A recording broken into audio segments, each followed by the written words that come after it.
বলে আমি দুদিন ধরে এখানে কিছু বোম রেখেছি, কিছু অস্ত্র ফস্ত্র আছে। আজকে কথাটা বললো কিভাবে? আজকে কথাটা বললো কিভাবে? তার মুখে আসলো কিভাবে? তার মুখে কি একটুও বাঁধলো না? পঞ্চায়েতের ভোট হয়, আপনাদের বড় ভাইজান আমাকে ডেকে বলছে, কাসেম ভাই আমার বাড়ির ছাদে যে টিন লাগানো আছে, ওই দেখছেন মসজিদের ছাদে টিন, ওই রকম ওনাদের বাড়ির ছাদে টিন লাগানো আছে। এইগুলো আমাকে পঞ্চায়েত ভোটে ইউজ করতে হবে। আর কিছু গন্ডা মাস্তানকে আমি রেখে দিয়েছি, এদেরকে ইউজ করতে হবে। তবে এই খবরটা নাকি এসপির কাছে পৌঁছে গেছে, এসপি নাকি আমার ঘরটাকে ঘেরাও করবে।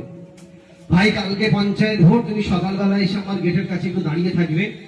যদি আমার ঘরে ঢুকে প্রশাসন যদি এইগুলো পেয়ে যায়, তাহলে দাদা হুজুরের সম্মানটা নষ্ট হয়ে যাবে, দাদা বীরের পরিবারটা নষ্ট হয়ে যাবে, দাদা হুজুরের মাজাটা নিচু।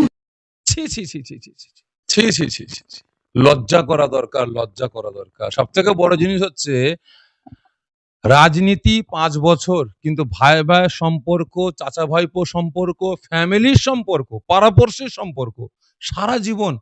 আর আপনি আজকে রাজনীতি করতে গিয়ে 5 বছরের জন্য রাজনীতিতে নামতে গিয়ে, নেতা হতে গিয়ে আজকে আপনি ফ্যামিলির সঙ্গে সারা জীবনের সম্পর্ক নষ্ট করে ফেললেন। ছি ছি ছি। ভাই আপনি রাজনীতি করতে নেবে এতটাই নিচে নেমে যাবেন, এতটাই নিচে নেমে গেলেন, আমি কল্পনাও করতে পারিনি। যে আমার ছোট ভাই, আপনারই তো ছোট ভাই নওশাদ সিদ্দিকী, আজ কম বেশি 7টা বছর রাজনীতি করছে। ওই সেই ভাইটা তো ব্যক্তিগত আক্রমণ করেনি, ফ্যামিলিগত ব্যাপারে আক্রমণ করেনি, ভাইদেরকে নিয়ে সেভাবে আক্রমণ করেনি, খানদানকে নিয়ে আক্রমণ করেনি, পীর পরিবারকে নিয়ে আক্রমণ করেনি, বাড়ির কোনো বদনাম করেনি।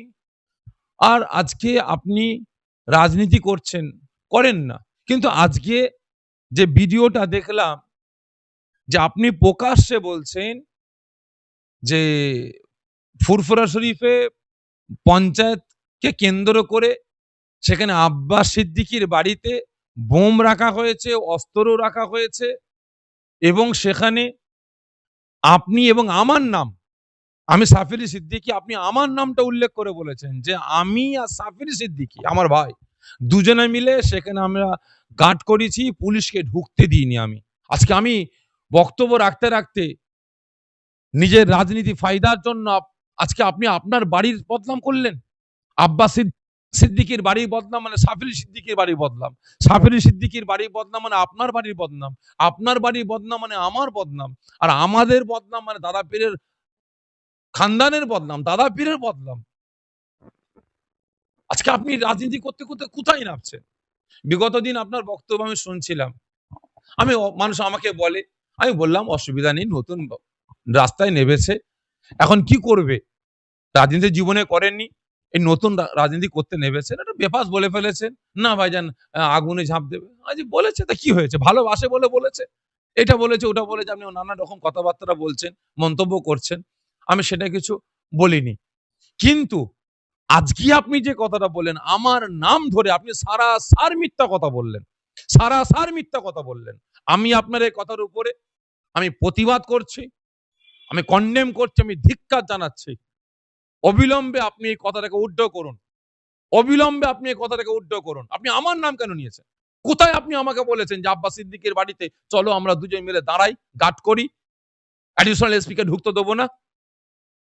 আজকে বাংলার মানুষ সাফিরি সিদ্দিকীকে চেনে, চেনে। আমি অন্যায় দেখলে প্রতিবাদ করি, আমি অন্যায়ের বিরুদ্ধে কথা বলি, যে ন্যায় ভালো কাজ করে আমি তার প্রশংসা করি।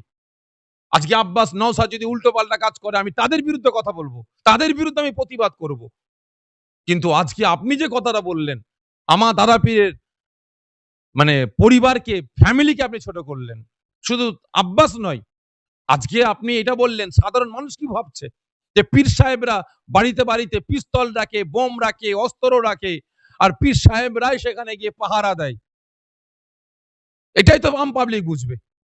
অতএব অবিলম্বে আপনি কথাটাকে উদ্ধ করুন।